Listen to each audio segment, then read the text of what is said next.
봅니다.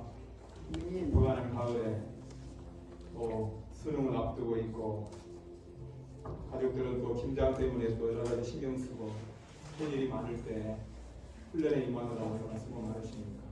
우리 훈련생들만을 위해서 뜨겁게 한번 박수 한번 하겠습니다. 부모님들이 이미 훈련 받은 분들이니까 전 저들에게 별로 관심 없어요. 오늘이 마지막 강의입니까?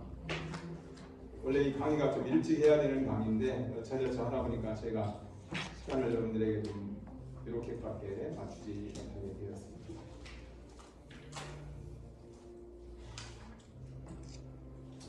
여러분의 교재는 53쪽에서 60쪽이 되겠습니다.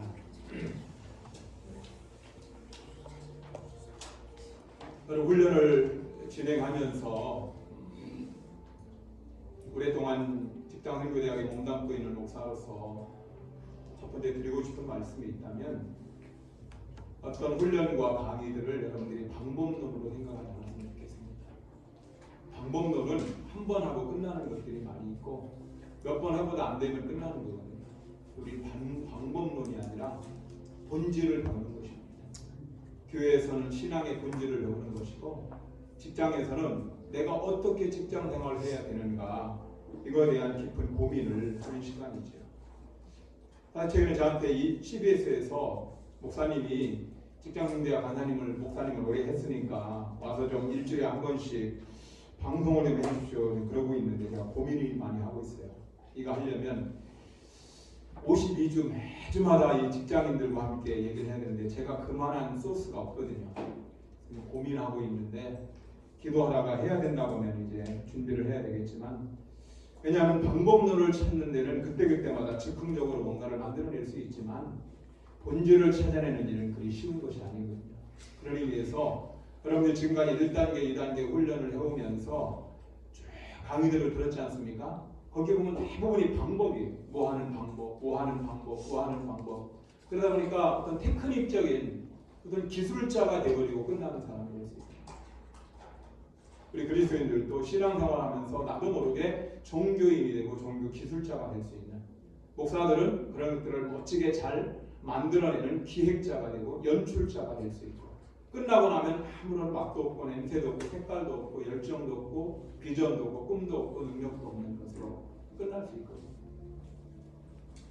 무거운 말로 시작을 하는데요. 오늘도 제자 선택의 방법과 이 제자와의 함정에 관한 부분이 여러분들에게 방법론이 아니라 그래 내가 직장에서 직장 생활하면서 그렇게 해야지 그렇게 하면 안 되지 우리 순이 내가 맡고 있는 소그룹이 그런 부분에 약해 그러니까 내가 이것을 한 번만 하고 끝내는 게 아니라 계속해서 그 삶을 한번 내가 살아보아야지.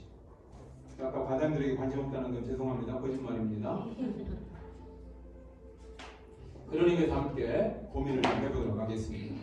이 강의의 목적 같이 한번 읽어볼까요? 시작! 이 강의의 목적은 직장 안에서 제자와 사역을 하면서 제자를 올바로 선택하는 방법과 제자를 훈련하는 과정에서 빠지기 쉬운 함정을 극복하고 구체적으로 실천하도록 하는 데입니다.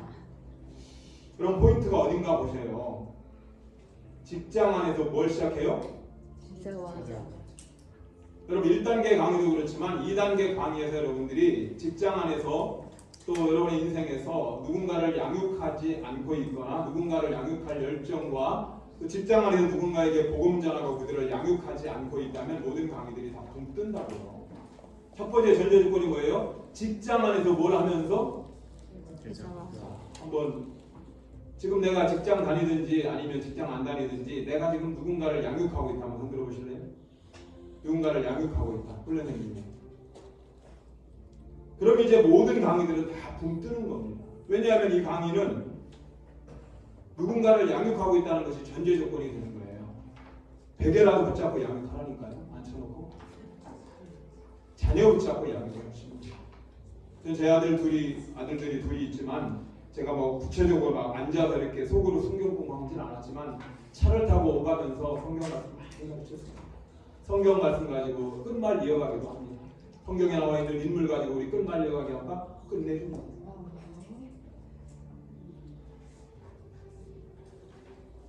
그런 의미에서 이 강의는 사실상 동틀 수 있는 강의가 돼요.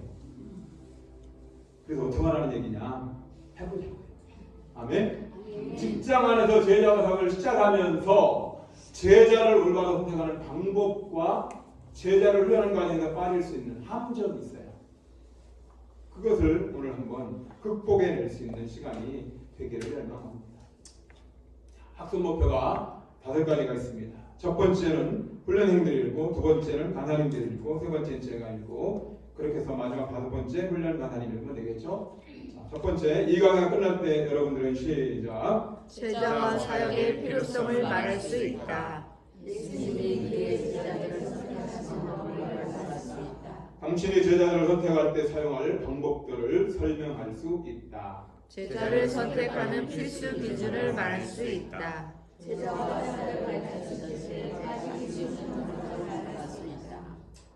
여러분, 이 강의를 제가 재편집을 한 강의인데요.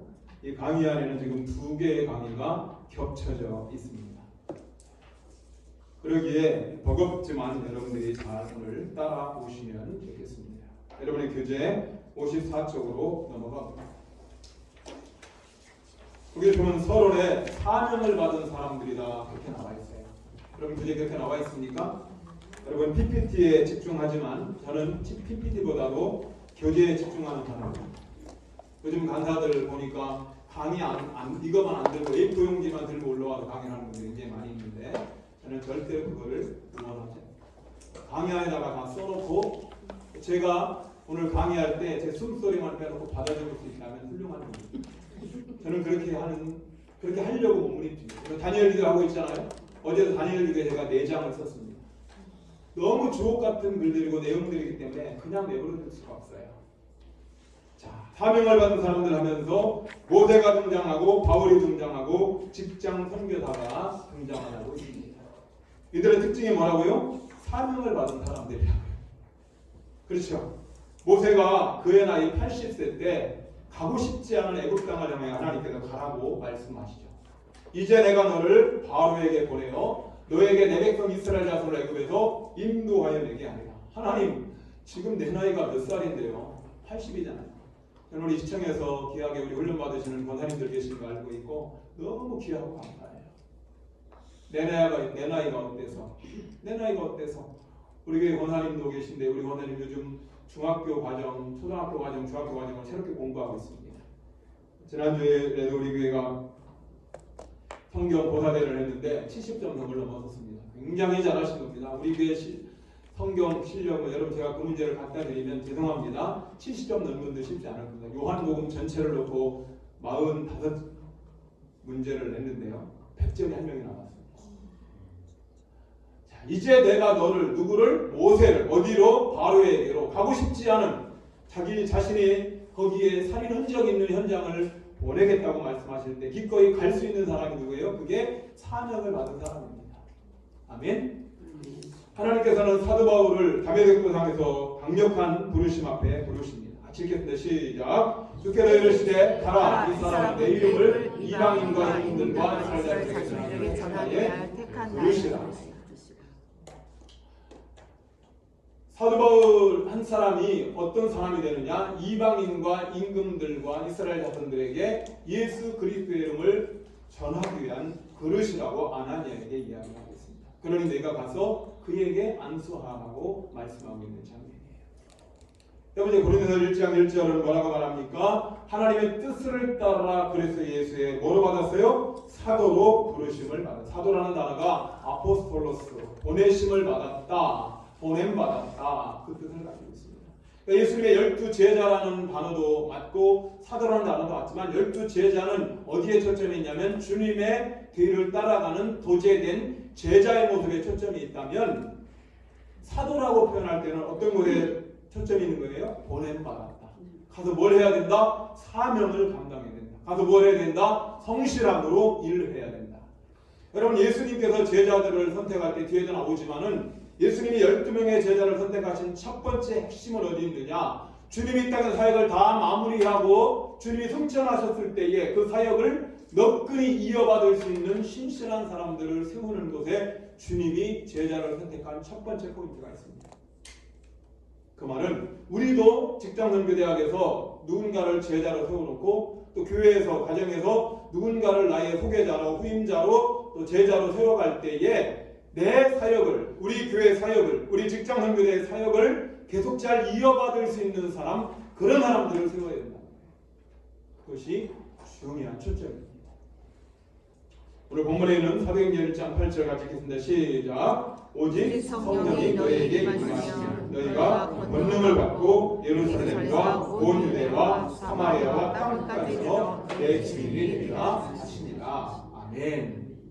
바로 이런 사명을 받은 사람이 모세며 바울이며 또 직장 선교사이며 저와 여러분이라는 사실이죠. 아멘입니까? 오늘 제가 조금 일찍 왔습니다. 일찍 와서 차 안에서 기도하면서 가방을 들고 오면서 하나님 사명 감당하러 갑니다. 강사가 6시 50분에 도착하는 강사 많습니까? 그리 많지 않아요.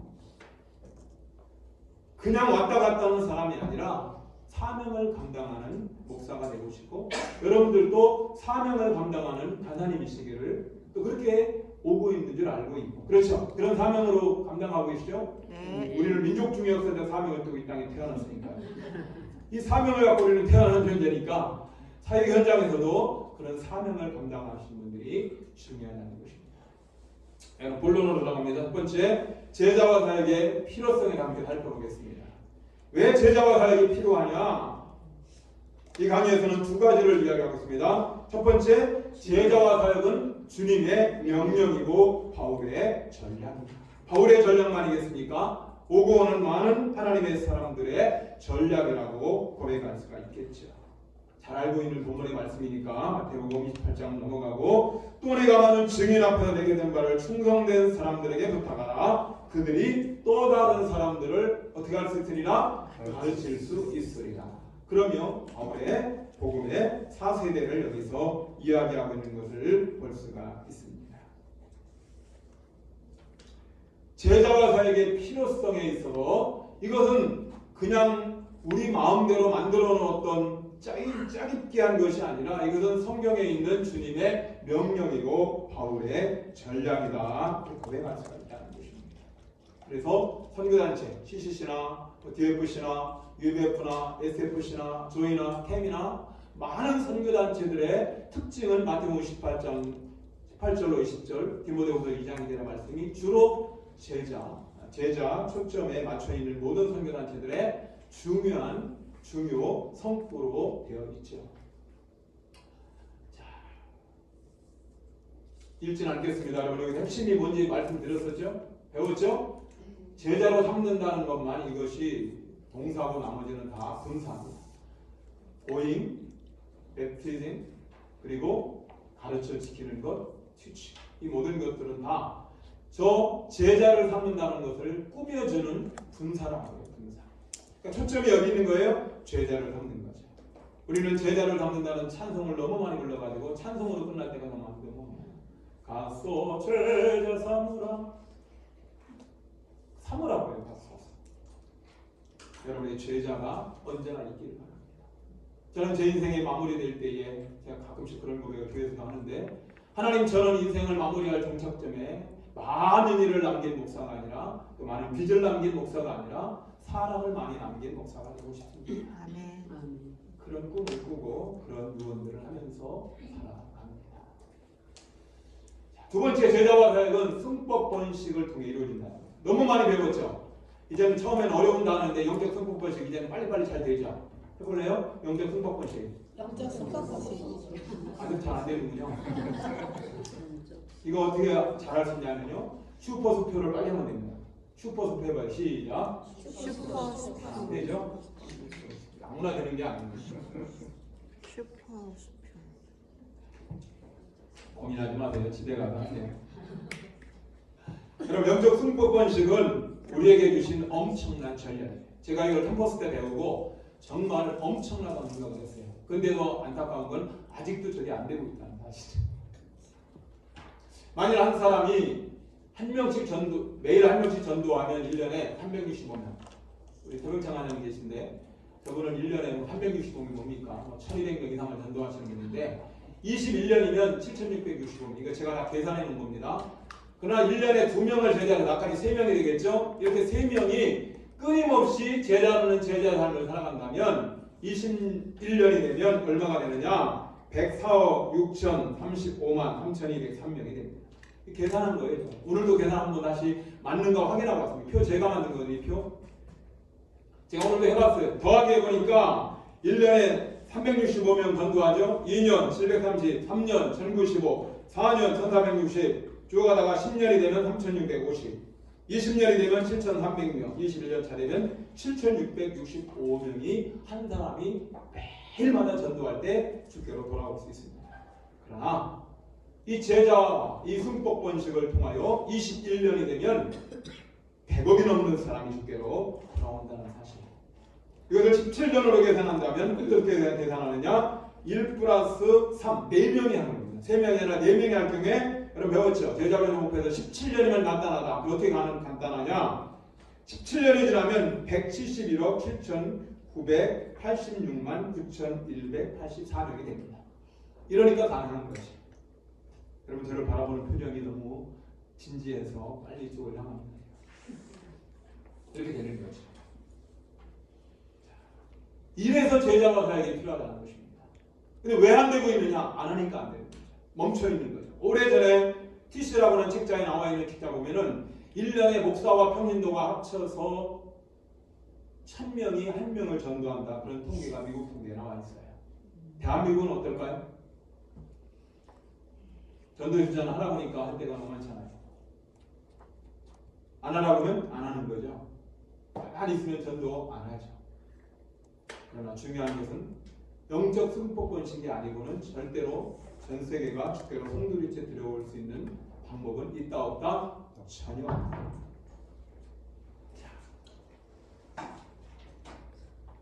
여러분 드디어 55쪽에 와 있습니다. 그러면 예수님께서 제자들을 어떻게 선택하셨는지 한번 살펴보도록 하겠습니다. 제가 책 한 권을 들고 왔는데요.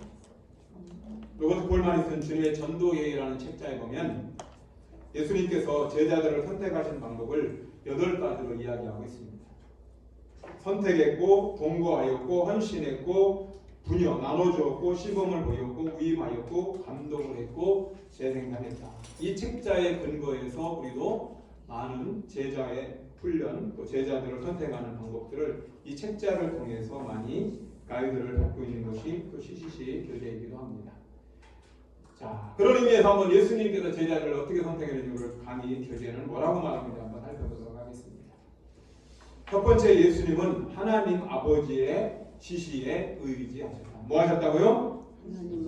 하나님 아버지가 하라고 하는 일을 하셨다. 그렇게 이해하시면 되겠습니다. 하나님 말씀 같이 읽겠습니다. 시작. 내가 아무것도 스스로 할 수 없노라. 듣는 대로 심판하노니 나는 나의 뜻대로 하려 하지 않고 나를 보내신 이의 뜻대로 하려 하므로 내 심판은 의로우니라. 스스로 하지 못하고 스스로 할 수 없다는 게 하지 못한다는 말은 아니죠. 주님이 외모당하게 할 수 있죠. 그럼에도 불구하고 나는 나의 뜻대로 하려 하지 않는다. 내 스케줄에 따라 살지 않고 나는 나를 보내신 누구의 뜻대로? 아버지의 뜻대로 하려 한다. 이게 예수님의 시간표죠. 예수님은 분명히 십자가에서 내려오실 수도 있었습니다. 당신의 시간표대로 한다면 굳이 손과 발에 못을 박힐 이유가 없잖아요. 근데 하나님의 시간표는 예수님이 십자가에 머물러 있는 거예요. 거기서 돌아가시는 거예요. 거기서 죽어야 되는 거거든요. 장사 지낸 바 되어야 되고 무덤에 있어야 되는 거거든요. 그러기에 예수님께서 그런 하나님의 시간표대로 사셨기 때문에 그분은 마지막에 십자가에 돌아갔을 때 테텔레스타이, 다 이루었다라고 고백할 수 있습니다. 뭘 다 이루었다? 어떤 일을 다 이루었다라고 말할 수도 있겠지만 그보다 더 중요한 건 나는 하나님의 시간표대로 잘 살아왔다라는 고백을 하는 거죠. 여러분 인생의 종착역에서 그런 고백할 수 있다는 게 멋지겠지요. 두 번째, 예수님은 제자들을 선택하기 전에 어떻게 했습니까? 밤이 맞도록 기도하셨습니다. 이때 예수께서 기도하시러 산으로 가서 밤이 새도록 하나님께 기도하시고 밝음에 그 제자들을 뽑아 그 중에서 12를 택하여 뭐라 했다고요? 사도라 칭하였다. 이 책자에도 예수님은 소수에 집중했다 그렇게 말했습니다. 소수에 집중했다는 말은 그 많은 사람들이 오는 것을 거부했다는 뜻은 아닙니다. 그러나 예수님은 이 땅에서 유대를 변화시키고 훗날에 로마를 뒤집어 놓는 역사에 12명이면 충분하다고 주님은 생각하셨다는 거죠. 재미난 얘기 있지 않습니까? 주님께서 승천하시고 천국에 갔더니 천사들이 물어봤다는 거죠. 예수님 뭐 하다 오셨어요? 나 12명 키우다가 왔지. 아니 그것만 하다 오셨다고요? 아 그거 했어. 아 그래도 되겠어요? 아, 충분해. 아마 그들이 잘할 거야. 잘하고 있죠. 그 뒤를 이은 예수님의 제자들, 사도들, 그 이후에 석사도, 그렇죠? 석사도 위에 이어지는 또 그의 제자들, 그 죄의 제자들, 그리고 신실한 많은 믿음의 사람들, 또 대전시청 13개 훈련 받고 있는 여러분 같은 분들, 20명의 훈련 받는다 이게 쉬운 게 아니에요. 20명의 훈련 받는다는 사실은 너무 귀하지만 여기에 무슨 허수가 생길 수 있느냐? 중간에 빠져나갈 수 있는 사람들이 얼마든지 있다. 지금 보니까 안 되잖아요. 20명. 누구 책임인 거예요? 그래서 내가 간다들 별로 안 입었다. 여러분 밤이 맞도록, 저는 밤이 맞도록이라는 단어를 더 좋아해요. 개혁 한글을 저는 좋아해요. 밤이 새도록. 주저스라는 영화에 보시면 예수님께서 밤새 기도하시고 나서 사람들이 나오니까 제자들 한 명 한 명을 안아주잖아요. 제가 몇 번 말씀드렸는지 모르겠지만 재밌는 건 베드로와 요한과 야고보를 끌어안습니다. 다른 사람은 악수하는데 베드로라는 시몬과 지저스라는 영화에 그렇게 나와요. 그리고 안드레 그냥 넘어가고 요한도 끌어안고 그 다음에 그의 형제 야고보 끌어안고 마지막에 가룟 유다를 굉장히 진하게 끌어안아요. 그때 눈치챘어야 되는데 가룟 유다가 그 심장 소리를 못 들었던 거죠. 여러분 예수님께서 제자를 선택하실 때 기도했다는 것은 여기 계신 20명 귀한 분들은 제가 이름을 좀 알려달라니까 이름을 다 적어왔어요. 이미경, 김정미, 박정재, 유경자, 변인자, 이정미, 정영화, 정경희, 나희민, 전경미, 김원호, 이화연, 김하은, 김영희, 반주도 계시네. 반주영, 박정민, 정지원, 오상원, 오경, 한소영. 여러분들은 그냥 온 분들이 아니다. 하나님 그냥 온 거 아닌 거 알죠? 누군가의 기도와 누군가의 눈물과 누군가의 땀과 열정이 있어서 그런 거죠. 그렇다면 주님이 제자들을 선택하는데 기도하셨다는 사실 앞에 우리도 머물러 있어야 한다는 것입니다. 세 번째, 예수님은 주도권을 가지고 제자들을 부르셨습니다. 말씀하시되 나를 따라오라. 왔으면 좋겠어. 주님 그렇게 말한 적 없습니다. Follow me. 강력한 명령입니다. 나를 따라와라. 그러면 너희를 사람 낳는 어부가 되게 하리라.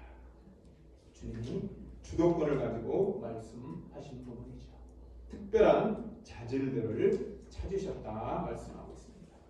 하나님을 알고자 하는 갈망함을 찾으셨고 유용성을 찾으셨습니다. 어떤 일을 즉시 행동으로 옮기는 것, 빼앗는 능력을 가지고 있는 것, 이것이 어떤 단말적인 뜻의 유용성이라면 진짜 유용성은 무엇을 말하느냐? 자신의 환경이나 여건보다 리더가 요구할 때, 지도자가 요구할 때에 우선순위를 두고 기꺼이 따르는 것. 오늘도 여러분의 일정 속에 이 훈련보다 더 우선순위가 있을 수 있었는데도 불구하고 내가 명찰을 차고 있는 훈련생이라는 입장 앞에, 명찰이 없네요. 앞에만 있군요. 명찰이. 그럼 가실 때도 명찰이 없잖아. 그런 명찰을 차고 있다는 그 마음 앞에, 그 중심 앞에 오늘도 나를 기다리고 계실 사랑하는 나의 순장님을 기다리면서 기꺼이 이곳으로 여러분들의 우선순위를 돌려놓는 삶, 이것이 유용성이라는 것입니다.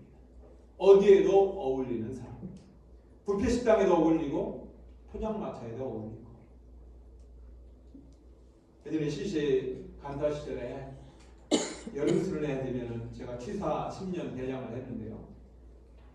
취사 현장에 가면 막 걷어붙이고 땀 흘리고 옷도 막 설렁설렁 입고 그런 가운데서 막 일하고 있는 사람이 식사 시간이 딱 끝나면 좀 있으면 LTC 훈련이 있거든요. 그때 가면 딱 양복을 갖춰 입고, 양복은 아니라고도 넥타이를 딱 메고 강연하러 가면 그래요. 어머, 간사님이세요? 좀 전까지 땀을 흘리면서 저희들에게 밥을 퍼줬던 밥주걱을 큰 거 40명 들어가는 트레이 거기에서 밥을 퍼서 저희들한테 섬겼던 그 간사님이 지금 강의성의 석상에 서 있는 간사님 맞으십니까? 제가 뭐라 했어요? 그 사람입니다. 어디에도 어울릴 수 있는. 전 여러분이 그러기를 바라요. 킹덤에도 어울리고 베스트에도 어울리지만 길거리에 있는 수수하게 어느 훈련생과 함께 앉아서 그냥 떡볶이를 함께 먹을 수 있는 것도 잘 어울릴 수 있는 그런 거. 저는 그런 사람이고 싶고 저는 그런 사람을 좋아합니다. 이것이 유용성이라는 거예요. 세 번째, 가르침을 받으려는 태도가 중요합니다. 뭐가 중요하다고요? 가르침을 받으려는 태도. 예수께서 무리를 보시고 산에 올라간 지시니 제자들이 뭐 했습니까? 나왔죠. 제자들이 나왔습니다. 그래서 주님이 말씀하신 거예요. 예수님께서 배를 타고 갈릴리 바다에 딱 섰을 때 많은 사람들이 몰려왔지 않습니까? 예수님께서 그래서 배에 올라가셔서 말씀을 가르치신 거예요. 중요한 것은 말씀을 듣고 싶어하는 열망함을 가져야 되겠죠. 오늘 여러분들이 강의 들으러 오실 때에 오늘 연기훈 목사가 도대체 어떤 강의를 할까 굉장히 기대하면서 오셨죠? 네. 아멘. 아니에요. 중요한 건 제 스피치가 아니라 내용 하나하나에 어떤 것이 담겨 있느냐가 더 중요한 거죠. 제자들이 나왔습니다. 이것은 가르침 받기를 열망했다는 것을 말합니다. 여러분, 가르침 받기를 열망하지 않으면, 배우기를 열망하지 않으면 절대로 잘하지 않습니다. 따라서 잘해야 잘한다. 저는 어린아이를 보면서도, 유치원부 어린이들을 보면서도, 중고등부를 보고 청년들을 보면서도 제가 배울 걸 배운다. 목사가 딱 되는 순간, 목사 가운을 딱 걸치는 순간 더 이상 배움이, 자람이 끝나는 사람이 없을까요? 있어요. 그게 그 사람의 목표였다면, 나는 목사가 되는 게 목표야. 그럼 목사 되잖아요. 끝이죠.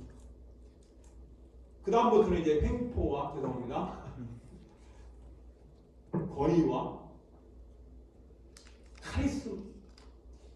카리스가 은혜인데, 카리스마가 되는데, 그런데 진짜 칼을 휘두를 수가 있다는 거예요. 여러분, 가르침 받으려는 태도는 우리에게 언제든지 중요합니다. 훈련생들뿐만 아니라 가나님들도 언제든지 가르침 받으려는 태도입니다. 여기 지금 13기 1기들은요 제 강의를 수없이 들었어요. 그래도 여전히 은혜 받고 앉아 있잖아요. 또 은혜가 된대요. 진짜 되는 겁니까? 충성스러움. 가시겠습니다. 시작. 그 주님의 사랑과 찾아서 충성된 동안 내가 저분에게 충성하였으되 내가 많은 것을 내게 맡기리니 내 진의 즐거움에 참여할지어다. 여러분, 예수님께서 하셨던 방법 하나하나를 보시면서 그 뒤에 이제 우리가 할 방법을 따라가면 되겠죠. 적은 일에 충성했다. 그랬을 때 주님 우리에게 많은 걸 맡긴다. 여러분, 시청선교회 또 시청 직장선교대학에서 여러분이 하시는 일 가운데 적은 일이 뭘까요? 뭐 의자 삐뚤어진 거 잘 넣는 거, 그런 거 될 수 있죠. 적은 일에 충성시키기 위해서 교회나 길거리에서 어린아이들에게 좀 휴지 좀 주실래? 그러면 뭐라고 표현한다고? 뭐라고 말한다고요? 시작. 제가 안 버렸는데요. 그런 시대가 됐잖아요. 제가요? 왜요? 충성스럽지 않은 거죠. 예, 목사님, 알겠습니다. 내가 버리지 않았어도 너가 버렸다고 얘기해서 주워서 쓰레기통에다 넣으라고 했지.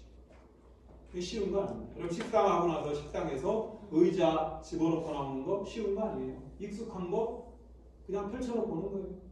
저는 식당에 가서 밥 먹고 나면 제가 친하게 아시는 분들 식당에 가면요, 제가 반 설거지하고 옵니다.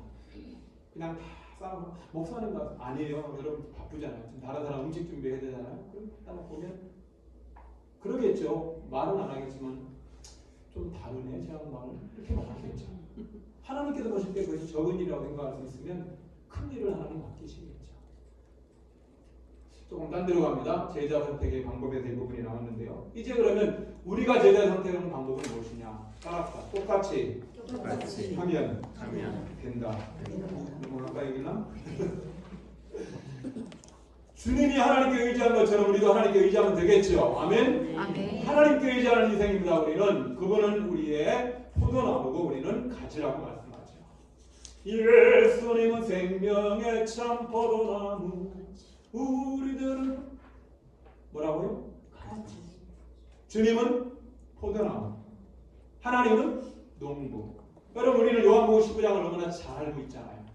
그 말은 이 거한다는 단어가, belong라고 하는 머문다는 단어가 굉장히 중요하죠. 언제든지 포도나무에 붙어있는 가지. 예수님은 평범한 사람들을, 비범한 사람들을 만들어내기 위해서 힘쓰신 분이십니다. 거기에 초점이 다름이 아닌 내가 포도나무로 너희는 가지라는 거였거든요. 그렇다면 우리도 제자들을 선택할 때, 또 내가 제자 되었을 때 하나님 앞에서 그분을 의지하는 자가 필요하겠죠.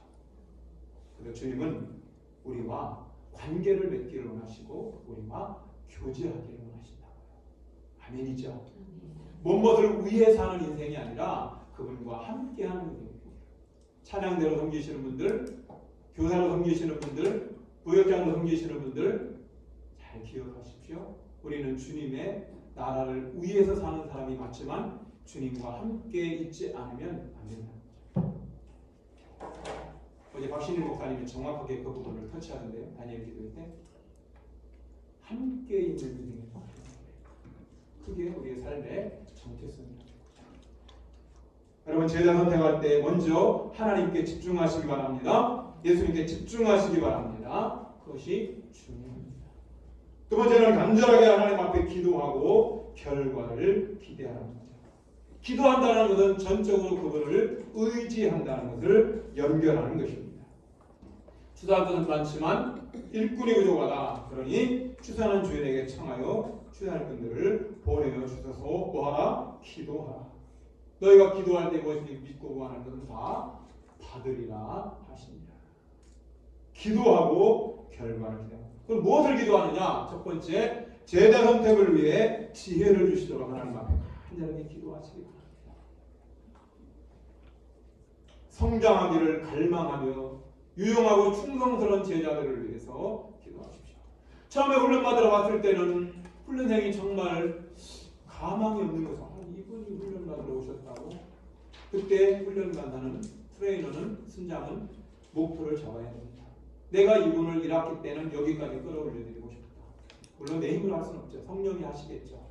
2학기가 되면 내가 이 부분까지 끌어올리고 싶다. 지금쯤 되면 여러분 다 도사가 돼 있어야 되는데 훈련 간사님들이 여러분들을 그 정도 수준으로 끌어올려요. 그냥 나에게 맡겨지는 사람을 맡아서 그냥 순모임하고 숙제 점검하고 같이 큐티하고 끝나는 게 아니라 이분은 큐티가 정말 잘 안 되는 분이에요. 이분은 성경 묵상에 너무 익숙하지 못하구나. 그렇다면 성경 묵상하는 시간들을 이분에게는 훈련할 시간을 가져보자. 여러분, 교회에서 청소년들과 청년들하고 성경 묵상하자고 해보실래요? 한 3분 지나면요,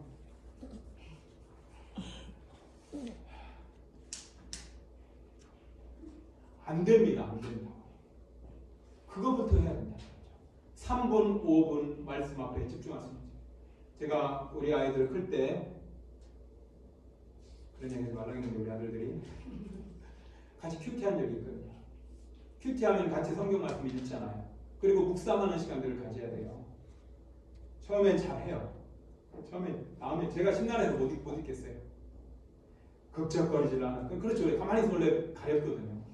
그럼 간지럽다고 하는 거는 잘못된 언어입니다. 가렵다고 안 씁니다. 또 답답하죠. 그러니까 극적. 왜? 말씀 앞에 집중해서 해보세요. 가끔씩 교회에서 순장들하고도 그렇고 본문을 놓고 집중을 한번 해보고 이 사람이 하나님 말씀에 집중할 수 있는 분인지. 여러분들은 하나님 말씀 앞에 몇 분 동안 집중할 수 있습니까? 통성으로 읽지 않고 묵상으로 읽으면서 이게 돼야 돼요. 그런 의미에서 끊임없이 성장하고 끊임없이 그가 하나님 앞에 유용한 사람이 되고 충성스러운 제자가 되도록 뭐 해야 돼요? 끊임없이 기도하셔야 합니다. 기도 외에는 이런 건 알 수 없지요.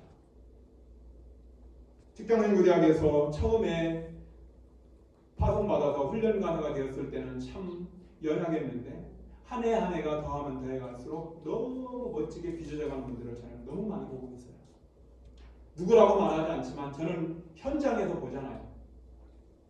대전 청사, 대전 시청, 옥천, 세종, 대덕 연구단지, 전주 농진청, 이제는 광주.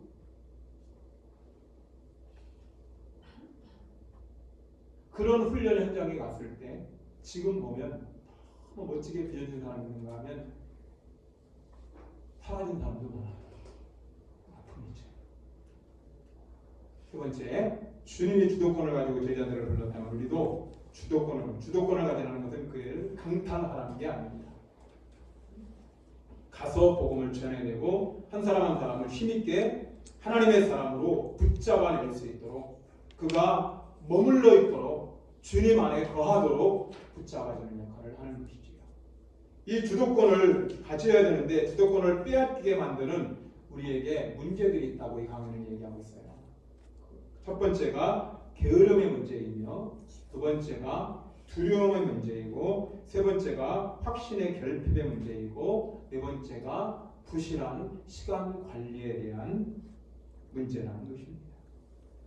문제가 있으면 뭐가 있는 거예요? 옆에? 답이 있죠. 답이 없는 문제는 없습니다. 사지선다형이든지 주관식이든지 답이 있으니까 문제가 있는 거예요. 자, 게으름을 어떻게 해결해낼 수가 있을까요? 부지런하면 되는 거죠.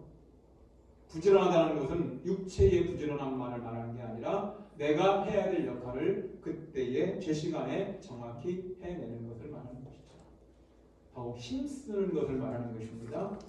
바울은 부활장을 마무리하면서 이렇게 주님의 부활을 믿는 너희들이 되었다면, 너희들이 부활을 믿지 않은 사도행들처럼 그런 사람들이면 안 되는데, 너희들이 부활을 믿어서 우리가 영원히 산다는 것을 믿는다면, 사랑하는 그 형제들아, 너희들은 견실해야 된다. 흔들리면 안 된다. 항상 주일에 더욱 힘쓰는 자들이 되어야 된다.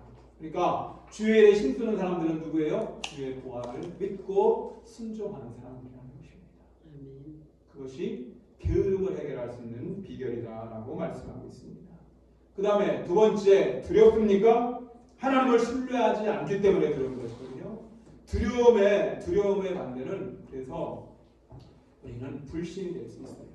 왜 이스라엘 백성들이 가나안 땅에 들어가기 전에 광야로 나왔을 때 그렇게 많이 불평하고 불만을 터뜨렸을까요? 두려웠죠.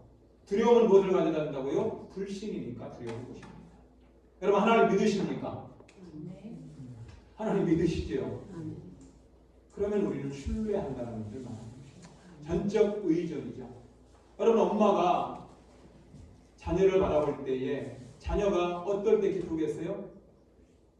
엄마에게 집중하고 있는 곳에, 의존하고 있는 곳에. 엄마는 피곤하죠. 힘들죠. 이번 주일에도 우리 교회 아기가 왔는데 엄마가 그러더라고요. 목사님, 제가 뭐 하고 있는지 모르겠어요. 왜냐하면 이제 얘가 옹알이를 시작하니까 계속 이야기하는 거예요. 그래서 한참 지나면 현타가 온다네. 현타. 별로 안 좋아하는 현타하는데, 그러면서 목사님, 제가 하루 종일 뭐 하고 있는지 모르겠어요. 이해하고. 그랬어? 그러니까 아빠 있다는데 혼자 그러고 있다는 거죠. 그냥 아무 말 안 하는 거예요. 근데 그러면서 엄마는 기쁜 거잖아요. 왜? 엄마가 내가 말하는 소리를 아이가 듣고 있다는 사실에, 나중에 물어봐야겠죠. 너가 듣긴 들었는지 물어봐야 되겠지만, 어쨌든 그런 의미에서 하나님을 신뢰하는 과정이 반드시 제자들에게서 중요한 것입니다. 하나님께 주신 것은 두려워하는 마음이 아니요, 어떤 마음이에요? 능력과 사랑과 절제하는 마음이다. 그렇게 말씀하고 있죠. 옛날에는 근신하는 마음이라고 저는 그 단어가 더 좋아요.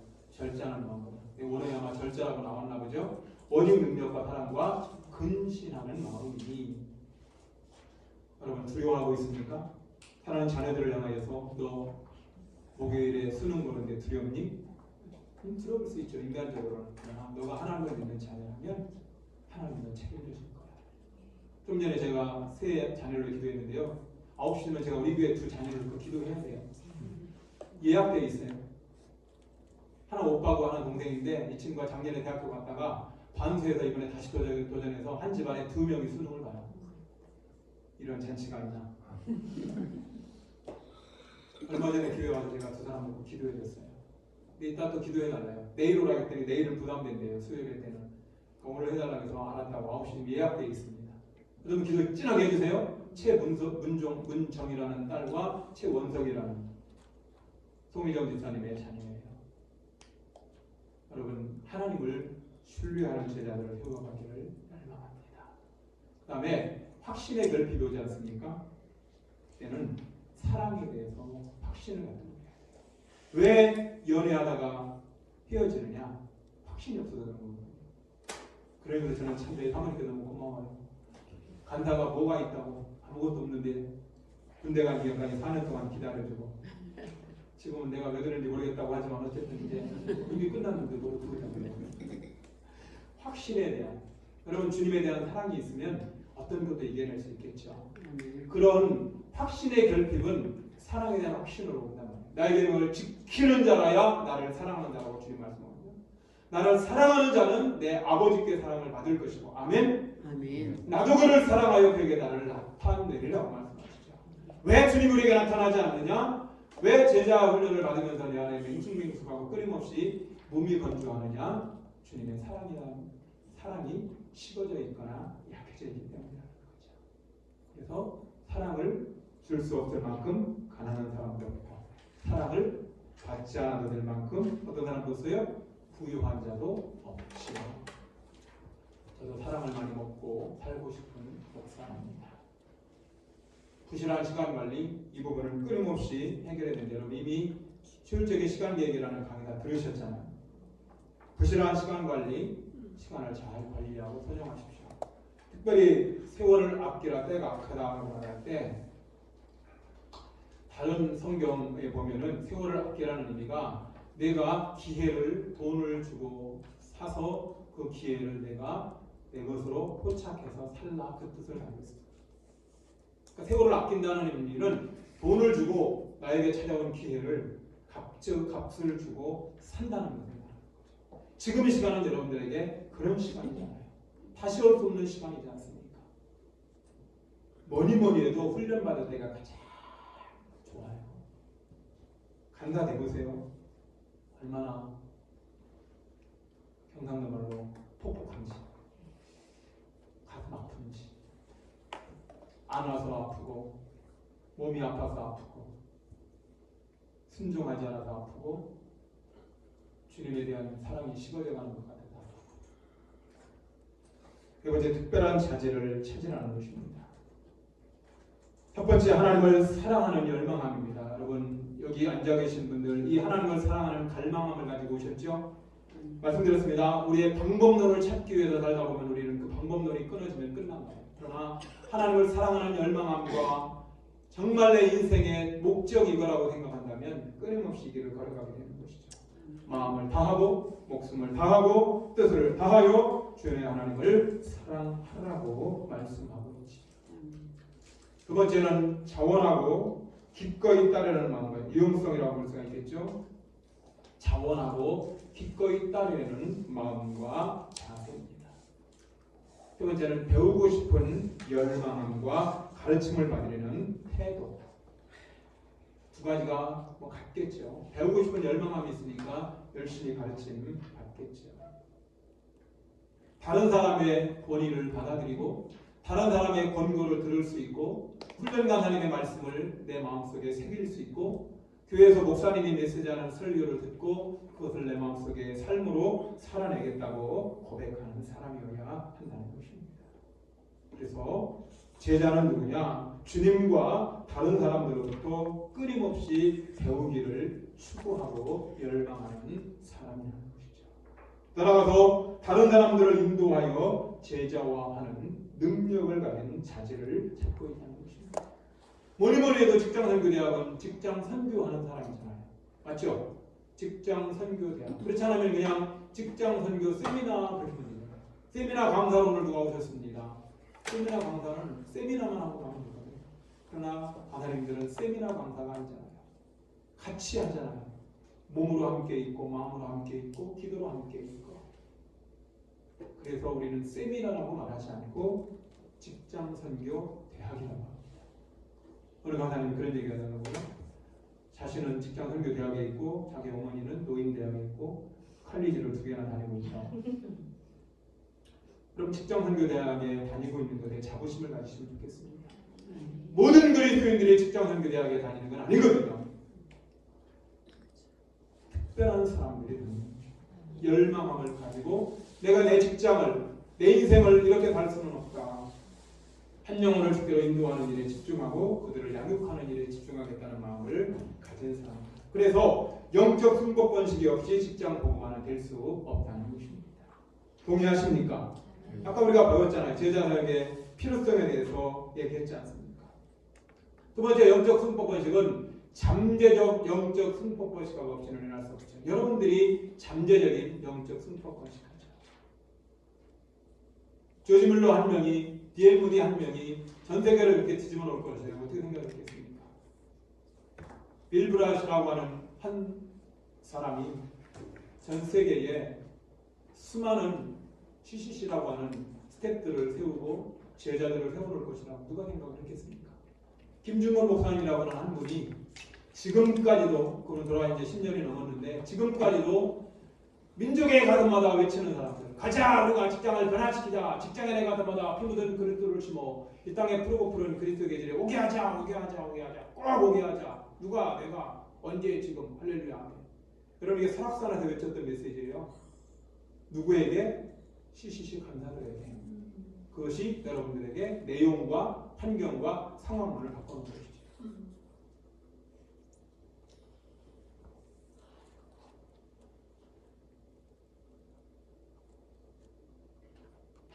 그 외에도 다른 책자에서 제가 제자 선택의 필수 기준을 페트락에서, 페트라는 것은 이렇게 좀 죄송합니다. 좀 뚱뚱하다, 살이 쪘다, 비옥하다 그런 뜻을 가지고 있어요. 그래서 다른 건 몰라더라도 이 기본적으로 팩트는 있어야 된다는 것입니다. 첫 번째는 베이스라는 거예요. 그는 충성된 사람이냐는 거죠. 자, 그를 나라고 해서 한번 해볼까요? 시작. 나는 충성된 사람이다. 목소리가 줄어들 수밖에 없죠.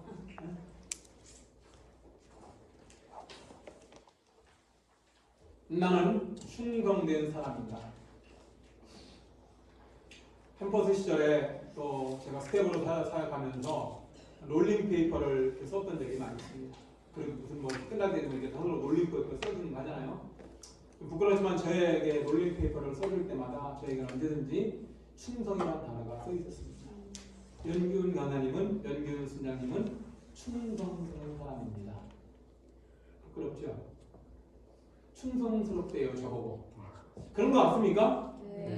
대답하지 그러면 그렇게 않다고 말하는 분이 어디 있어요? 그러면서 당신은 변하지 않은 사람인 것 같습니다. 사람은 변하면 죽거든요. 변하지 않아요. 근데 저도 많이 변질이 됐다고. 변화되면 좋은데 변질이 되면 안 되죠. 따라서 나는 충성된 사람인가? 충성된 사람인가? 제자란 말이에요. 제자. 제자는 교회에서 여러 가지 어떤 역할을 잘하는 사람으로 끝나는 게 아니라 나는 충성된 사람입니다. 이런 사람이 충성된 사람입니다. 아멘. 잘하였던 아까 읽었던 부분은 착하고 충성된 사람 앞에 뭐가 들어가요? 착하고 충성된. 그러니까 충성된 사람은 되게 어때요? 착하다는 거죠. 도덕적으로 윤리적으로 착하다는 걸 말하는 게 아닙니다. 성경 속에서 선하다, 착하다 뜻은 하나님의 말씀에 순종한다는 것을 포함하고 있는 것입니다.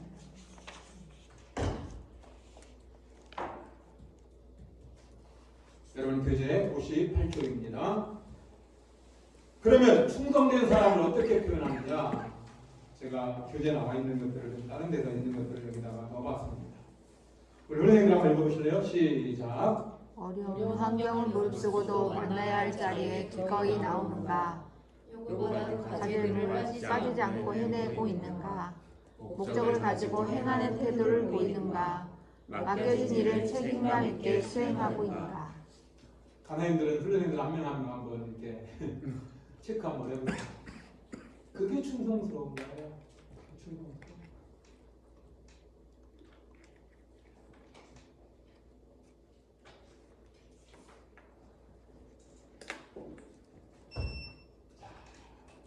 두 번째 같이 시작. 나는 유용한 사람인가? 나는 어디로 그런 사람이냐는 거예요. 그러면 유용한 것이 뭐라고요? 아까 말씀드렸잖아요. 제가 설명을 좀 드렸는데 이 곧이라는 단어에 초점을 맞추기 바랍니다. 어디에? 곧. 망설이지 않았습니다. 배와 그물을 버려두는 것에 제자들은 망설이지 않았어요. 그 말은 예수님을 바라보는 그 내 시선의 가치가 배와 그물보다 훨씬 더 높았다는 것을 표현하고 있는 것입니다. 예수님을 따르는 그 삶의 나의 행동이 앞으로 내가 배와 그물을 따라가지 않겠다는 그 초점에 더 그보다 훨씬 더 집중되었다는 것을 말하는 것이죠. 그래서 곧 이런 단어들이 바로 유용하다는 것을 보여주고 있습니다. 집안에서 아내와 남편이 자주 다툼하는 것 중에 하나가 뭐라고요? 여보, 왜요? 음식물 좀 버려주세요. 그렇죠? 그러면 남자는 뭐라고 얘기합니까? 알았어요. 그렇게 대답합니다. 근데 1시간이 지났습니다. 여전히 음식물이 있어요. 여보, 음식물 좀 버려달라니까요. 알았다고 제가 말씀드렸잖아요. 2시간, 3시간 지났는데 여전히 음식물 냄새가 나. 여보, 음식물 좀 버려달라니까요. 아따 참, 잠자기 전에 버리면 될 거 아니에요. 자, 아내가 음식물을 버려달라고 하는 것은 언제 버려달라는 거예요? 바로 지금이더라고. 지금. 이제서 인생을 살다 보니까 파악이 되네요. 지금이에요. 근데 남편은 뭐라고 하는 거예요? 오늘 버리면 되지 뭘 그걸 굳이. 오히려 거꾸로도 있어요. 중요한 것은 곧입니다. 곧. 목사님들이 성도들이 곧 이런 성도들만 많이 있으면 목회는 정말 날아가요. 뭐 합시다. 곧 누구누구 집사가 행하니라. 누구누구 권사님이 다음 주에 이렇게 행하니라 이래 되는데 권사님, 집사님 하셨어요? 깜빡했다. 깜빡이 이제 1년 가는 거죠. 여러분 유용한 사람이어야 합니다. 아멘. 주님이 여러분에게 맡기셨는데 아직도 여전히 뚜껑도 열지 않고 있는 거 있다면 우리는 유용한 사람이라고 말할 수가 없겠지요. 시간을 내어서 헌신하는가? 함께 있어주길 요청할 때 자리를 같이 하고 있는가? 언제든지 부르면 나올 수 있는가? 자신의 능력을 신뢰하지 않고 믿음으로 그 일을 감당하려고 하는가? 이런 것이 유용한가에 대한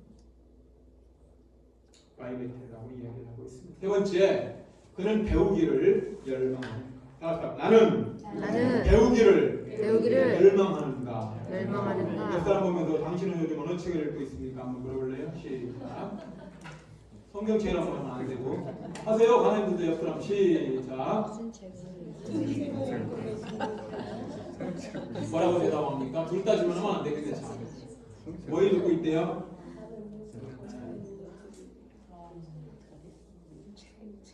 아이고, 무슨 책은 읽어요. 직장 생활에서 훈련하는데 훈련 거기 있는 책자 읽기도 바쁜데. 여러분 평생 배우십시다. 배웁시다. 저도 배우고 여러분도 배우고 또 배우고 또 배우자고요. 그러면 어떤 사람이 배우기를 열망하는 사람인가? 같이 읽겠습니다. 시작. 그는 자신의 부족함을 늘 자각하는 겸손한 사람입니다. 두 번째, 새로운 것을 배우고 싶어하는 열망이 있는가? 세 번째, 반복해서 배우는 것을 실증내지 않는 사람인가? 네 번째, 배움의 대상을 가리지는 않는가? 다섯 번째, 가르치는 것 외에 스스로 찾아서 배우려는 열망이 있는가? 저는 참 좋은 게요. 성도들이 저한테 전화해서 질문을 안 해요. 예전에 질문했거든요. 목사님, 이러는 질문인데. 그러면 제가 너무 좋아가지고 열심히 찾아서 답해주거든요. 요즘은 너무 편해요. 우리 시청에서는 앞에 앉아있지만 우리 경제형제님이 저한테 가끔 설교하러 오면 꼭 뭔가를 질문해 주면 너무 좋아요. 목사님 질문할 게 있는데요. 얼마나 좋아요. 여러분 유태인의 교육 방법 중에 하나가 질문하는 겁니다. 그래서 집에 오면 부모님이 자녀에게 무슨 얘기를 한다고요? 너는 오늘 무엇을 질문하고 왔니? 또 하나 있어요. 오늘 너희 반에서 누가 제일 많이 질문했니?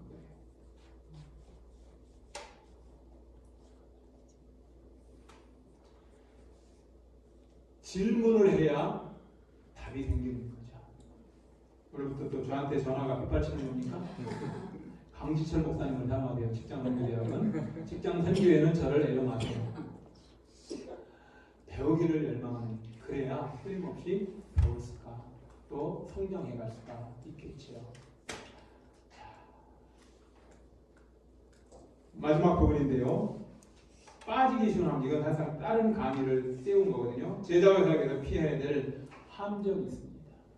빠지지 말아야 되겠죠. 함정은 뭐 하라고 있는 거예요? 빠지라고 있는 거죠. 파는 사람 입장에서는. 우리 입장에서는 빠지지 말아야 되겠죠. 내가 빠질 줄 알고. 옛날에 어린 시절에 진짜 함정 많이 파놓고 놀았네요. 다리 부러질 정도는 안 팠어요. 조금 파서 들어가더라고요. 자, 우리는 제자와 살아가면서 빠질 수 있는 함정이 있다는 겁니다. 그게 뭔지를 보자는 거죠. 첫 번째, 같이 시작. 그리스도를 위해 세계를 복음화하려 하는 우리의 목표를 이뤄보려. 그렇죠. 태평양 한가운데 호화 여객선이 떠 있는데 이 배는 갈 줄을 모르는 거죠. 호화 여객선인데도. 왜요? 목적지를 잃어버렸어요. 목적지. 그게 한국 교회일 수 있고 저와 여러분일 수 있어요. 우리 직장선교대학도 21기차가 되다 보니까 왠지 모르게 목표를 잃어버린 것 같은 느낌이 들어서 아파요. 다시 팔을 걷어붙이고 목표를 향하여 해야 돼요.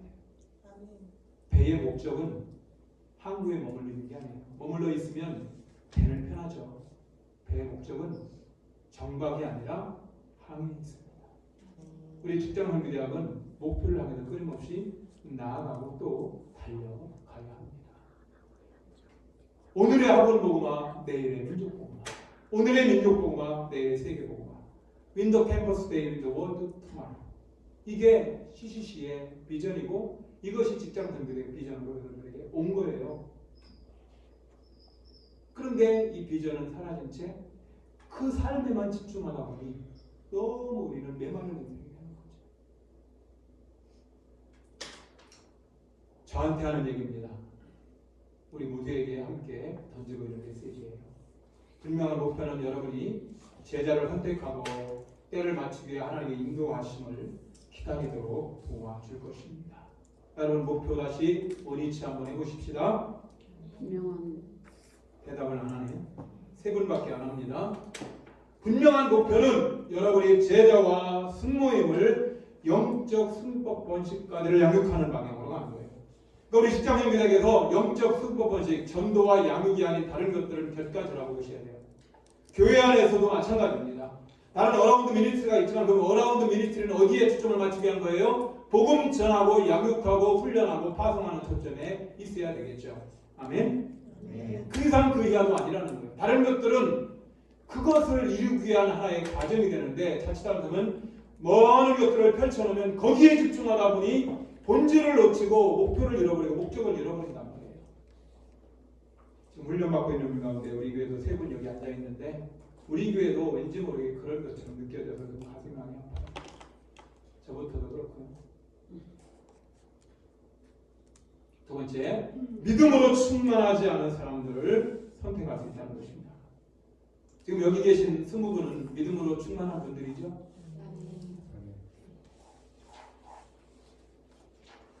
사도행전 6장에서 구제 문제가 빠졌습니다. 히브리파 유대인들은 구제 문제에서 언제든지 명단을 올라와서 쌀과 김치 이렇게 받는데 헬라파 유대인들은 아무것도 받지 못하는 거예요. 여기에 불만이 생겨서 헬라파 유대인들이 구제에서 명단에 빠지지 않습니까? 그때 사도들은 위기가 온 거라. 예루살렘교회에 위기가 왔다는 생각으로 모든 걸 스톱합니다. 그리고 헬라파 유대인들로 7명을 구성합니다. 스테반과 빌립과 프로고로와 니가노와 디몬과 바메나 니골라라고 하는 사람은 다 헬라파 유대인들이에요. 저 7명을 세워서 뭘 하는 거예요? 그럼 여러분들이 잘 명단을 만들어서 한번 그들에게도 쌀과 김치와 여러 가지 것들을 제공할 수 있도록 명단을 뽑아보세요. 그런데 저들이 어떤 사람이었다고요? 따라합시다. 믿음과 성령이 충만한 사람이었다. 저들은 단순한 사람들이 아니라 단순히 뭔가를 물건을 나눠주고 이런 사람이 아니라 기본 자체가 하나님으로 충만되어 있고 말씀으로 충만되어 있고 앞으로도 평신도 리더로서 예루살렘 교회에 영향력 있는 일을 감당할 파워풀한 사람들이었다는 거죠. 우리에게 가장 중요한 게 그거 아니겠습니까? 직장인교회가 가장 중요한 게 뭐겠습니까? 그리스도로서 가장 중요한 게 뭐겠어요? 성령 충만이겠죠. 아멘? 성령 충만이면 어떤 문제도 해결할 수 있어요. 성령 충만은 어떤 돌파구를 뚫어낼 수 있다고요. 성령 충만은 어떤 문제도 해결해낼 수 있다고요. 문제는 성령 충만하지 않고 기분 충만하고 지가 책으로 오는 거예요. 안 되는 거죠. 그런 함정에 빠지면 안 됩니다. 주여, 전국에서 훈련받고 있는 직장인들의 훈련생들이 믿음으로 충만하게 하옵소서. 성령으로 충만하게 하옵소서.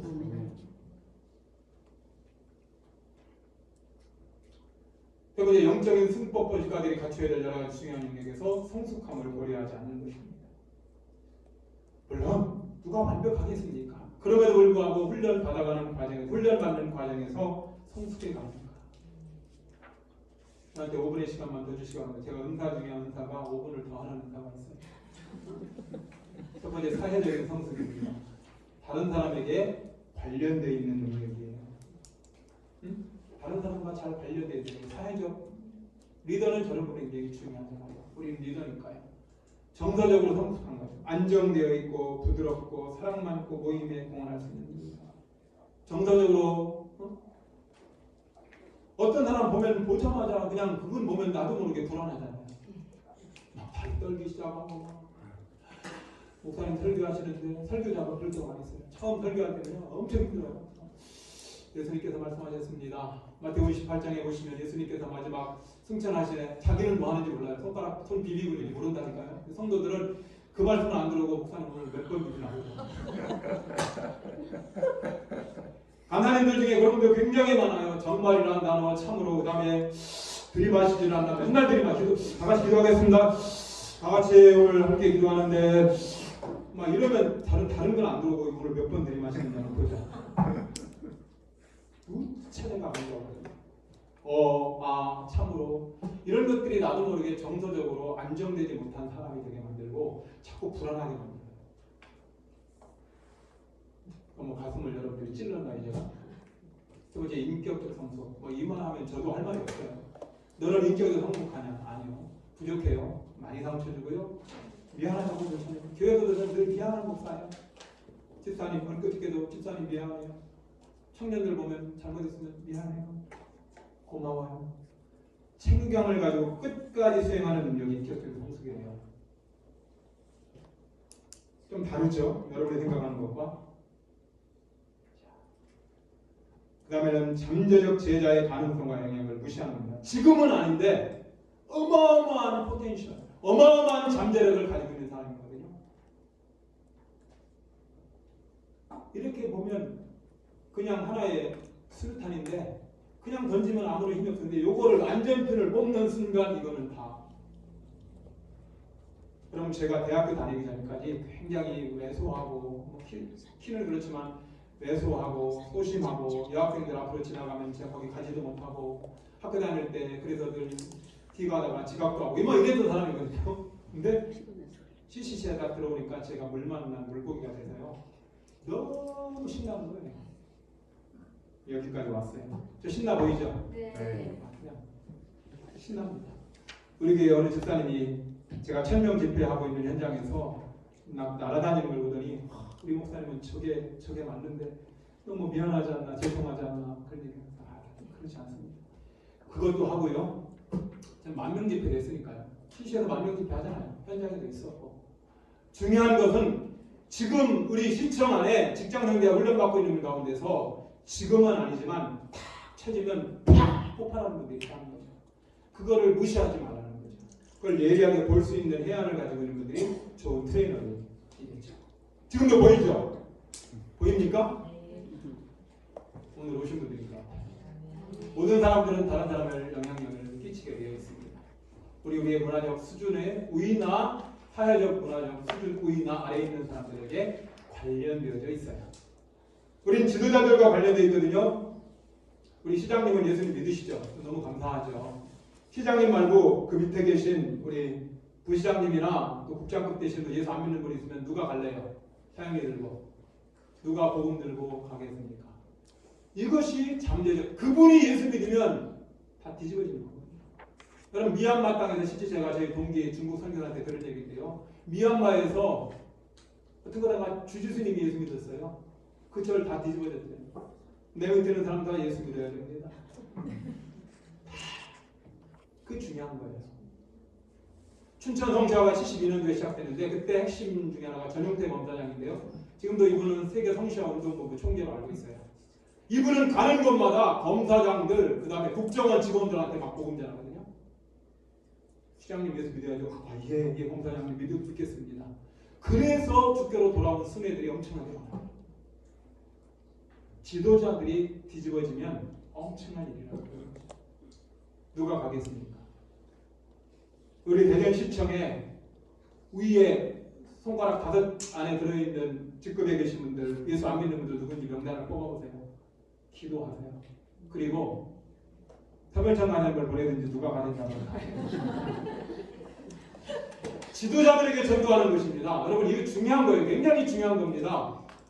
하나님께서는 지도자들을 사용하세요. 그래서 이것을 제가 NLTC 트레이너를 했을 때는 따라서 용머리 전도. 용머리 전도. 근데 용이라는 게 우리 어쨌든 용어예요. 용머리 전도였어요. 그래서 오늘은 용머리 전도하는 날. 그래서 가가지고 구청장 찾아가고 심지어 동장이라도 찾아가라. 아니 반장이라도 찾아가. 반장을 찾아가서 복음 전하라. 이게 포텐셜. 이 잠재적 지도자. 지금은 아닌데 그분이 뒤집으면 동네 다 뒤집어지는 거예요. 이게 중요한 겁니다. 시청에서 그런 분들이 지금 있어서 시청을 뒤집어 놓고 있는 분들이 몇 분 있잖아요. 마지막 순회 친밀도의 균형이 깨지는 겁니다. 어떤 친밀도? 너무 자기들끼리 친해. 이것을 내양화라고 얘기합니다. 이렇게 내양화되면 그 팀만 치고 다른 팀은 그 안에 들어오면 큰일 납니다. 어머, 왜 우리 순원한테 그렇게 얘기하세요? 어머, 내 제자인데 당신이 터치하세요? 아유, 뒤집어지네. 만지지도 못합니다.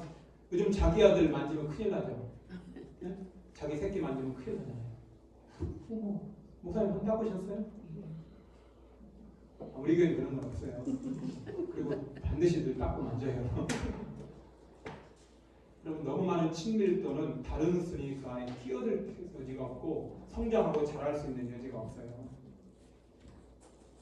그 다음에 친밀도가 너무 그냥 알아서 훈련 잘 받으세요. 오늘 저 못 가요. 바빠서. 숙제 다 해왔죠? 저한테 메일로 보내주시면 됩니다. 보지도 않아. 분명 내가 중요한 기도 제목을 썼는데 오늘 순모임 시간에 이걸 분명히 강사님이면 보셨으면 얘기할 텐데 얘기도 없어. 내가 쓰는 보고서 안 보는 거만 대충 써야 되겠다. 그럴 수 있는 거. 더 적은 친밀도는 방만하게 만듭니다. 그냥 방목하게 만듭니다. 여러분의 손을 점검하시기 바랍니다. 나머지 내용들은 여러분들이 다 보시고요. 맺는 말하고 끝내겠습니다.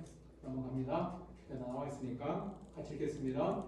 시작. 한 영혼이 주께로 돌아오는 것이 소중하지만 그 영혼이 주님의 제자에게 걸어가도록 그를 양육하고 훈련하는 제자와 사역은 더욱 소중한 사역이라.